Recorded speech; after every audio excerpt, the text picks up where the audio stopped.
Kami sebagai pecinta, jujur pecinta Bapak Anies Rashid Baswedan, otak kami cerdas. Hello, kami bukan orang bodoh. Kami nggak percaya kalau Pak Anies Rashid Baswedan itu kalah.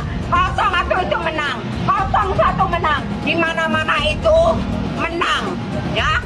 Karena kami sekali lagi tekankan, wahai Bapak Jokowi, akuilah kesalahannya, akuilah kekalahannya, jangan dibalik. Katanya dapat bocoran nih, udahlah 01 akuin kesalahannya. Hello, nggak mungkin, mustahil. Mustahil kalau 01 kalah. Hakul yakin Allah punya kuasa. Pasti Bapak Anies jadi presiden. Amin. Anies presiden. Ini kemenangan Prabowo Subianto dan Gibran. Jadi yang kalah nangis-nangis saja. Jangan pura-pura bahagia. Nangis saja. 1 silakan nangis. Lepaskan, 3 keluarkan ya Mas Adi. Ketimbang jadi bisul, ketimbang jadi penakut, ya kan, pura-pura bahagia. Tumpahkan setumpah-tumpahnya.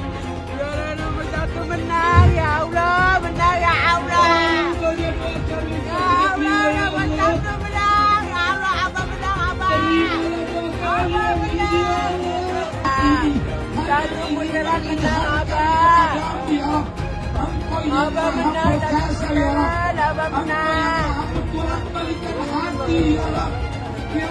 Gue yang dukung Prabowo juga kaget menangnya hampir 60%. Awalnya gue juga gak ngira bakal menang 1 putaran. Seandainya 1 putaran gue kira bakal menang-menang tipis kayak 5-1, 5-2. Tapi 60 di luar ekspektasi gue banget. Kayaknya harus diubah yang sering dibilang Jawa adalah kunci. Jadi Jokowi adalah kunci. Gubernur Jawa Tengah kalah suara di Jawa Tengah. Itu kan lucu. Nah tapi kalau dari suara ini Anies kalau maju Pilgub DKI lagi kayaknya bisa menang. Kecuali kalau lawannya Ahok lagi. Bah itu baru. Ayo kita bahas kenapa 03 dan 01 bisa kalah. Pertama untuk kubu 03 dulu. Ganjar Mahfud kalah menurut gue karena posisinya gak jelas. Lu dukung apa lu lawan Jokowi? Kadang lu dukung, kadang lu nyerang. Maksudnya kalau pengen ngelawan Jokowi terang-terangan kayak Anies gitu loh, ada posisinya kelihatan gua ngelawan Jokowi gitu. Makanya kalau lu lihat suaranya Ganjar memprihatinkan. Padahal dulu rencana awal Jokowi buat nyatuin Prabowo dan Ganjar, cuman PDI-nya terlalu percaya diri. Kalau 01 kalah karena mayoritas pemilihnya Gen Z. 2 hal yang paling malas disentuh Gen Z adalah politik dan agama. Lah ini berpolitik bawa-bawa agama, nggak mempan generasi zaman sekarang. Kalian perlu ganti strategi. Gini deh, Gen Z bahas agama aja, itu 3 kata lucu, nggak bisa, harus ganti strategi, nggak mempan.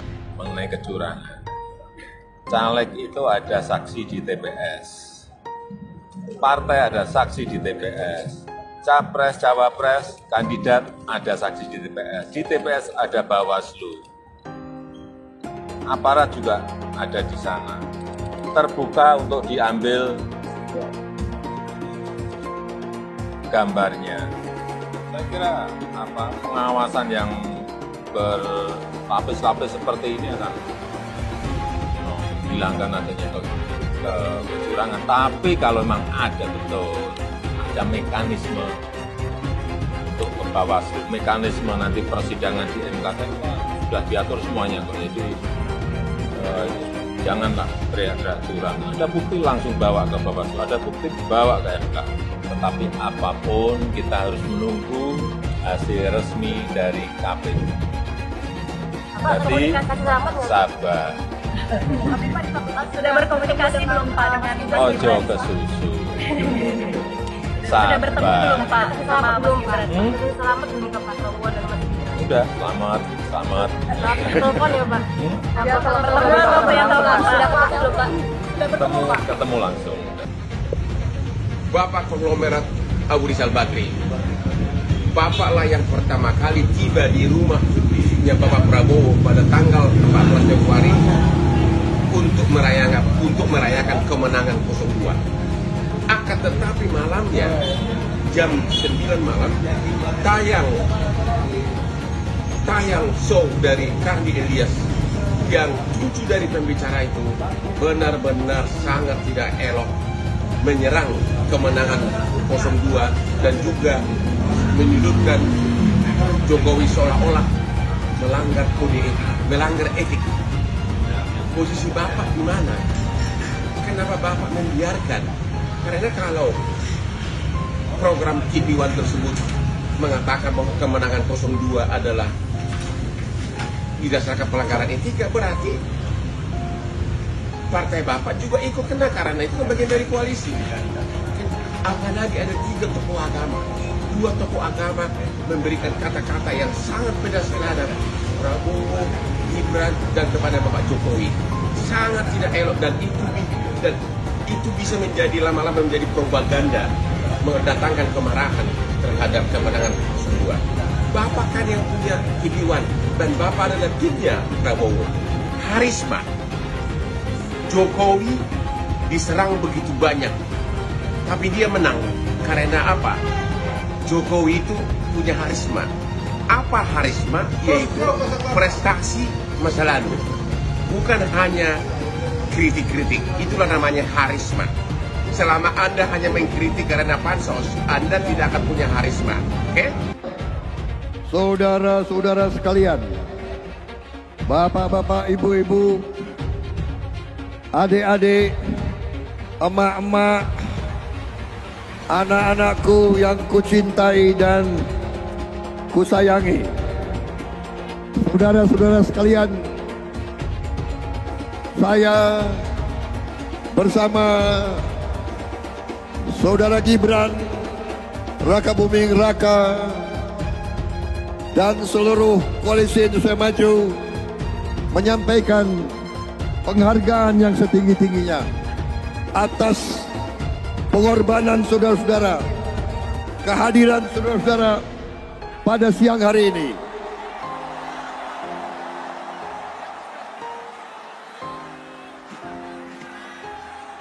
Saya juga mohon maaf kepada rakyat Jakarta yang telah mengalami kemacetan karena yang hadir lebih yang kita perkirakan.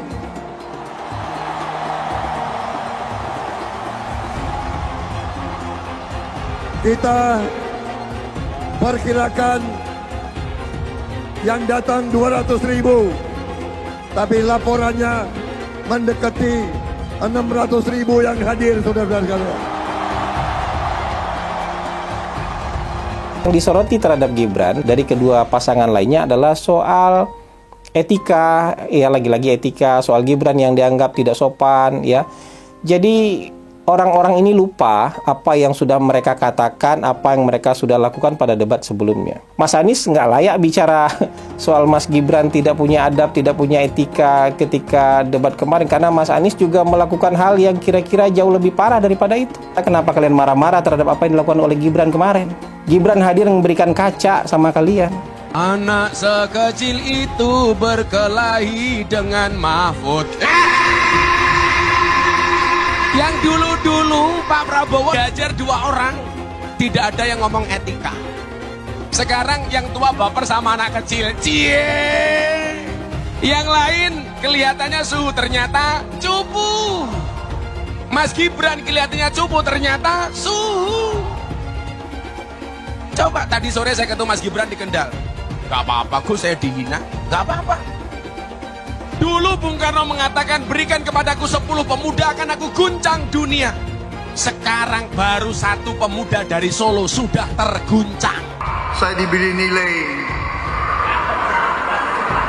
11 dari 100. Itu nilai luar biasa. Pertama kali dalam hidup saya terima nilai itu.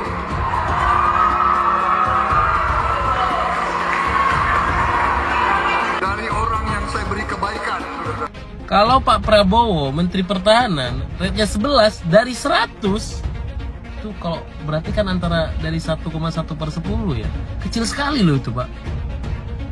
Kira-kira nih, berapa rate seorang menteri yang dipecat? Yang disampaikan oleh Mas Anies, sebagian besar yang disampaikan oleh Pak Ganjar itu kebohongan, itu fitnah. Saya lanjut ke Pak Anies, dan ini paling banyak bohongnya, ya, paling banyak bohongnya. Ini bengis sekali ini pernyataan, bengis dan jahat, hanya untuk tujuan menjatuhkan Pak Prabowo, kemudian menggunakan data palsu dan bohong. Dan publik itu sudah mendengarkan pernyataan bohong itu. Dan sebagian publik itu sudah mengkonsumsi pernyataan bohong itu. Dan itu berbahaya. Itu pernyataan bohong yang luar biasa. Kinerja Kementerian Pertahanan. Pertanyaannya sekarang terkait dengan pertahanan, berapa skor yang Bapak berikan atas kinerja Kementerian Pertahanan yang dipimpin oleh Bapak Prabowo? Silakan Pak Ganjar. 5 juga. Skornya justru di bawah 5, Mas Ganjar. Kalau 5 itu ketinggian, Pak Ganjar. Terima kasih, Pak Ganjar. Anies gak usah takut. Disebut aja angkanya berapa gitu loh. Kayak saya gitu loh. Jangan di bawah 5, sebut aja berapa. 11, Mas. Dari 100. Sesudah keputusan MK. Dan kemudian di MK dibentuk MK-MK. Yang hasilnya mengatakan bahwa terjadi pelanggaran etika berat. Yang menyebabkan keputusan yang dibuat oleh MK secara etika bermasalah. Sesudah Bapak mendengar bahwa ternyata pencalonan persyaratannya bermasalah secara etika, pertanyaan saya, apa perasaan Bapak ketika mendengar bahwa ada pelanggaran etika di situ? Bagaimana perasaan Mas Prabowo? Soal etik. Enggak semua etik. Oposisi itu penting dan sama-sama terhormat. Sayangnya tidak semua orang tahan untuk berada menjadi oposisi. Oke? Seperti sampaikan Pak Prabowo tidak tahan untuk menjadi oposisi. Apa yang terjadi? Beliau sendiri menyampaikan bahwa tidak berada dalam kekuasaan membuat tidak bisa berusaha. Karena itu harus berada dalam kekuasaan. Saya mensyukuri kenapa kalah, kenapa ditahan. Saya bersyukur atas itu semua. Saya coba bayangkan ya, kalau seandainya waktu itu kita menang gitu ya, hari ini belum tentu kita bisa nikmati seperti ini. Kita bersyukur 5 tahun Tuhan izinkan kasih ke orang yang pintar ngomong untuk kerja. Coba kalau kita bayangkan gitu ya, kalau kemarin saya masih jadi gubernur, ini saya udah turun ini. Tapi yang pintar ngomong itu dikira orang hebat kan? Ini lebih berbahaya tahun 2024. Langsung ketahuan karakternya. Langsung ketahuan itu. Di saya juga ada kutipan Pak di kamar saya Pak. Tulisannya, Jakarta telah mengambil keputusan yang fatal. Jangan hanya konsentrasi pada pembangunan benda-benda mati yang indah difoto dan bisa ditunjukkan dalam 5 tahun hasilnya. Kalau kita mau menilai sebuah janji, maka lihat janjinya, lalu lihat kenyataannya. Dulu janjinya apa ya? Dan ini aneh, betul-betul aneh. Ini bukan kampanye, tapi saya sampaikan sini.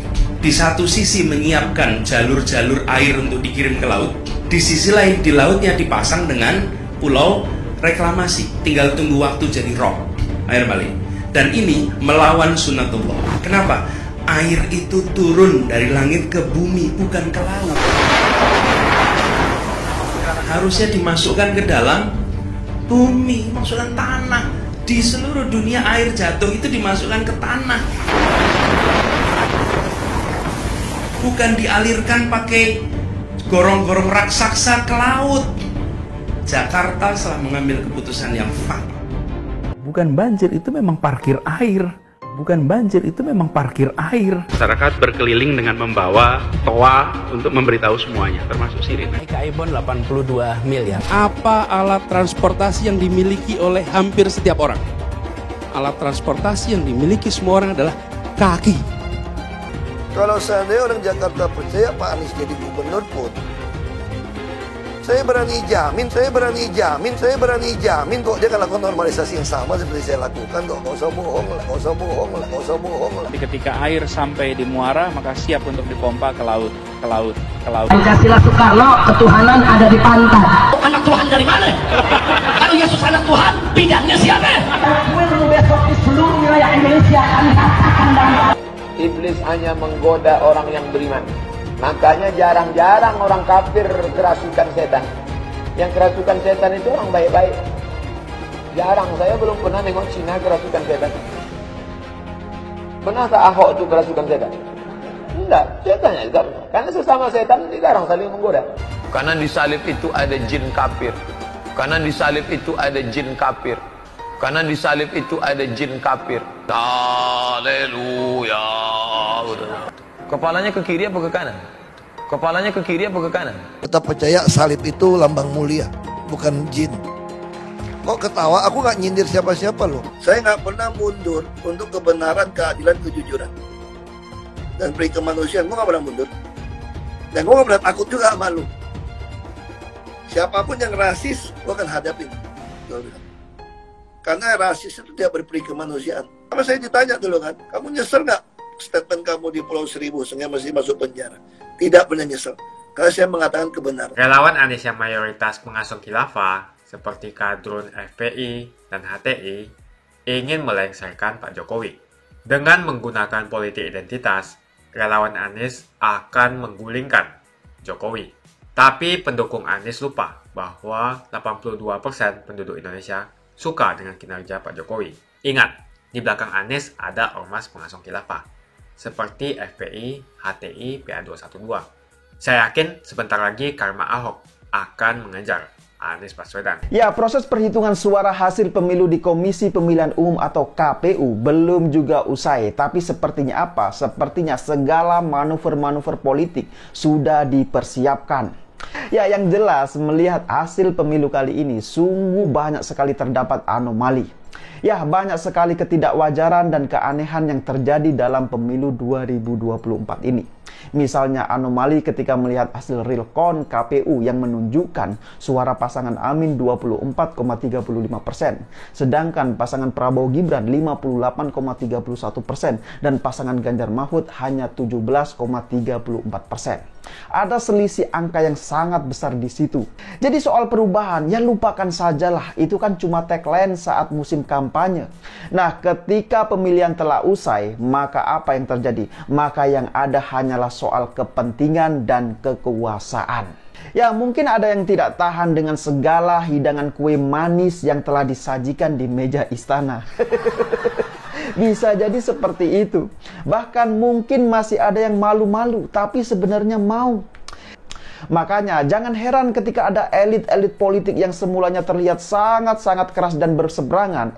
Tiba-tiba apa? Tiba-tiba di menit-menit akhir malah putar haluan dan menjadi satu koalisi. Lah ini kan rugi dong. Ya memang begitulah kenyataannya selama ini. Pola pikir antara yang di elit politik dan rakyat jelata itu memang seringkali berbeda. Baru-baru ini kita melihat kabar tentang pertemuan antara Jokowi dan Ketua Partai Nasdem Surya Paloh. Di kalangan netizen dan akar rumput banyak sekali yang mempertanyakan, siapa sebenarnya yang mengajak ketemuan itu? Apakah Surya Paloh atau Jokowi? Jadi menurut saya tidak penting lagi untuk meributkan siapakah yang mengajak ketemuan itu, pihak istana atau Surya Paloh. Tapi bagi saya pribadi ya, jujur saja, yang menjadi poin penting itu adalah bukan soal siapa yang mengundang atau siapa yang diundang. Tapi yang jelas pertemuan itu benar-benar telah terjadi. Nah, dari informasi yang telah saya dapatkan, sepertinya Nasdem memang akan berkoalisi dengan Prabowo Gibran. Dan pertemuan antara Surya Paloh dan Jokowi di istana kemarin itu adalah jawabannya. Nah, kemarin kita bisa melihat sendiri di saat rencana pertemuan dengan Ibu Megawati belum terlaksana, Surya Paloh justru sudah terlebih dahulu bertemu dengan Presiden Jokowi. Ya, semua ini merupakan bagian dari strategi untuk mengamankan suara di parlemen. Itu kalau menurut saya. Ya, mungkin masih ada yang ingat sebelumnya usai melakukan pencoblosan, Surya Paloh itu menyatakan bahwa dirinya akan segera melakukan pertemuan dengan Ketua Umum PDI Perjuangan Ibu Megawati. Ya, sekarang bayangkan saja apa yang terjadi seandainya PDIP, PKB, Nasdem, PKS, dan P3 menjadi oposisi. Coba bayangkan saja. Tentu banyak sekali kebijakan yang akan diambil nanti kesulitan untuk dieksekusi di parlemen. Jadi kalau melihat peta perolehan suara saat ini, koalisi Prabowo yang diisi oleh Partai Golkar, PAN, dan Demokrat memang masih belum cukup kuat untuk di parlemen. Makanya mereka itu butuh partner, paling tidak satu partai politik lagi di parlemen. Dan kalau melihat rekam jejaknya, Nasdem ini memang tidak kuat berada di luar pemerintahan. Hal ini tentu berbeda dengan PDIP yang sudah berpengalaman. Ya, tinggal kita lihat saja nanti apakah benar PDIP akan menjadi oposisi atau justru akan ikut berkoalisi. Nah, itulah mengapa Jokowi kemarin memanggil Surya Paloh ke istana. Kemungkinan besar ya menurut saya Nasdem itu akan ditarik untuk masuk koalisi Prabowo Gibran. Nah, kemudian anomali berikutnya itu adalah perolehan suara Partai Gerindra yang hanya di angka 12, sekian persen. Padahal dari data realcon sementara di KPU, suara Prabowo itu masih diunggulkan lebih dari 58%. Padahal ya, kalau berdasarkan pasal 350 ayat 1 Undang-Undang Pemilu tahun 2017, jumlah pemilih untuk setiap TPS itu paling banyak 500 orang saja. Jadi kalau sampai terdapat banyak penggelembungan suara di TPS yang mencapai puluhan atau bahkan ratusan ribu, artinya apa? Artinya memang pemilu sekarang ini adalah pemilu yang paling brutal dan menjijikkan. Itu kalau menurut pendapat saya. Harus diakui bahwa ada banyak sekali anomali-anomali yang terjadi pada pemilu 2024 ini. Belum lagi kalau kita bicara mengenai banyaknya surat suara yang sudah tercoblos untuk memenangkan paslon tertentu. Bahkan penggelembungan suara juga sangat masif dilakukan di banyak tempat pemungutan suara atau TPS. Dan kalau diperhatikan ya, angka penggelembungan suaranya itu tidak main-main. Ada yang mencapai ratusan ribu suara hanya dari satu TPS saja. Coba bayangkan saja, apa ini gak bahaya? Ya jelas bahaya lah. Nah, anomali-anomali ini belum pernah terjadi di pemilu sebelumnya. Bahkan ketika pasangan Ganjar Mahfud unggul di pemilu di luar negeri, namun di dalam negeri justru suara Ganjar Mahfud ini masih berada di posisi ketiga. Padahal ya, sejak pemilihan presiden di era SBY selama 2 periode dan di era Jokowi selama 2 periode, setiap kali pemilihan di luar negeri menang ya, maka biasanya di dalam negeri juga pasti akan menang. Tapi sekarang ini justru jauh berbeda. Nah, dari sini maka terlihat sangat-sangat jelas anomali yang terjadi. Jadi meskipun suara PDIP unggul secara nasional, namun capresnya ternyata masih berada di bawah Anies Baswedan dan Prabowo Subianto.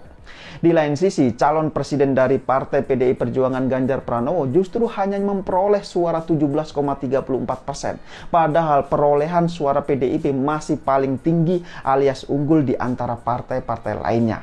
Sementara Partai Gerindra perolehan suaranya justru berada di urutan ketiga meskipun Prabowo unggul dengan angka 58, sekian persen. Ya, pemilu kali ini memang sangat-sangat tidak masuk akal. Ada begitu banyak sekali dugaan pelanggaran dan kecurangan yang dilakukan, namun sepertinya pihak Bawaslu tidak berkutik sama sekali. Nah, banyak yang menilai bahwa semua itu karena pengaruh dukungan dari Presiden Jokowi kepada Prabowo.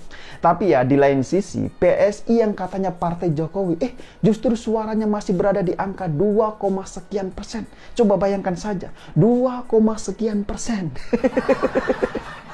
Padahal baliho PSI ini ada di mana-mana. Bahkan banyak juga yang mengatakan bahwa jumlah baliho PSI itu jauh lebih banyak daripada jumlah anggotanya. Nah, kalau suara PSI nanti tidak bisa menembus di angka 4% ya, maka otomatis PSI tidak akan bisa lolos ke Senayan. Bahkan kalau kita merujuk kepada film Dirty Vote ya, maka sangat jelas digambarkan bahwa jauh sebelum proses pemilu itu dilakukan, ada begitu banyak sekali dugaan pelanggaran dan kecurangan yang dilakukan secara terstruktur, sistematis, dan masif. Ya, pada dasarnya pemilu ini bukanlah soal menang dan kalah, tapi bagaimana proses pemilihan itu bisa berlangsung dengan cara yang transparan, jujur, dan adil. Kan itu yang diharapkan oleh kita semua, benar gak? Semakin dekat Pilpres, relawan Anies semakin beringas, dan Anies semakin galau. Dengan menggunakan politik identitas, relawan Anies akan menggulingkan Jokowi. Relawan Anies yang mayoritas pengasuh khilafah, seperti kadrun FPI dan HTI, ingin melengsarkan Pak Jokowi. Tapi pendukung Anies lupa bahwa 82% penduduk Indonesia suka dengan kinerja Pak Jokowi. Saya pikir kalau terjadi baku hantam, maka ada 82% yang akan menghajar kadrun pengasuh khilafah itu. Nasdem pun semakin pusing melihat Anies, karena elektabilitas Anies semakin jatuh. Dan banyak kader-kader Nasdem terjerat kasus korupsi. Seperti belakangan, kasus korupsi BTS. Kasus korupsi 8 triliun yang dilakukan oleh kader terbaik Nasdem yaitu Johnny G. Plate, ini sangat menghantam Partai Nasdem, Menteri dari Kementerian Pertanian, di mana ini juga adalah dari Partai Nasdem. Apalagi belakangan ada 120.000 kader dari Partai Nasdem pindah ke Partai Perindo. Semenjak Nasdem mengusung Anies, banyak sekali petaka yang diterima oleh Nasdem. Apakah ini merupakan karma dari Ahok? Silahkan komentar di kolom komentar. Yang jelas saya tidak akan memilih Anies, karena Anies bukan pribumi yang jelas. Dan Anies juga merupakan antitesis daripada Jokowi. Antitesis artinya bertolak belakangan dengan semua kebijakan Jokowi. Anies sudah terang-terangan menyebutkan dia tidak akan melanjutkan kinerja dari Pak Jokowi. Tidak ada infrastruktur yang akan dibangun jika Anies memimpin Indonesia 5 tahun ke depan. Lagi pula, Anies juga didukung oleh khilafah dan pendukung Anies dari ormas seperti FPI dan juga HTI. Apa kita mau FPI dan HTI kembali di Indonesia jika Anies memimpin? Anies adalah bapak politik identitas yang menghalalkan segala cara untuk menggapai kekuasaan, termasuk menggunakan politik identitas berbasis agama. Kita lihat di kasus Ahok. Kita sudah bisa melihat kinerja Anies selama 5 tahun di Jakarta, dan ini merupakan rekam jejak Anies Baswedan. Tidak ada satupun janji yang dipenuhi, dan tidak ada kinerja yang bisa dibanggakan. Dari DP 0%, OKOC, kelebihan bayar, Formula E, banjir, sumur resapan, jalan rusak, dan gonta-ganti nama jalan. Jadi saya rasa tagline perubahan yang diusung Anies adalah tagline merubah kata korupsi menjadi kelebihan bayar, supaya semua koruptor tidak dijerat oleh pasal korupsi. Karena mereka semua hanya melakukan kelebihan bayar. Jadi perkataan Ahok sudah terbukti, dan Jakarta sudah menjadi korban. Jangan biarkan Indonesia menjadi korban kibulan Anies Baswedan. Suara minoritas jangan lagi merasa takut untuk memilih pemimpin yang membela hak minoritas. Karena Anies jelas hanya memanfaatkan suara minoritas untuk mendapatkan suara. Ingat, di belakang Anies ada ormas pengasong khilafah, seperti FPI, HTI, PA212. Saya yakin sebentar lagi karma Ahok akan mengejar Anies Baswedan. Begitu saja opini saya hari ini. Tuliskan opini kalian tentang Anies Baswedan di kolom komentar. Dan juga tuliskan pendapat kalian tentang people power oleh relawan Anies untuk melengsarkan Pak Jokowi. Tuliskan pendapat kalian. Jika kalian siap untuk melawan people power yang digaungkan oleh relawan Anies, ayo tuliskan lawan people power di kolom komentar. Pastikan Anda semua like video ini dan bagikan video ini ke teman dan family Anda supaya mereka semua mengetahui tentang informasi ini. Tekan tombol subscribe dan bunyikan lonceng notifikasi supaya kamu tidak ketinggalan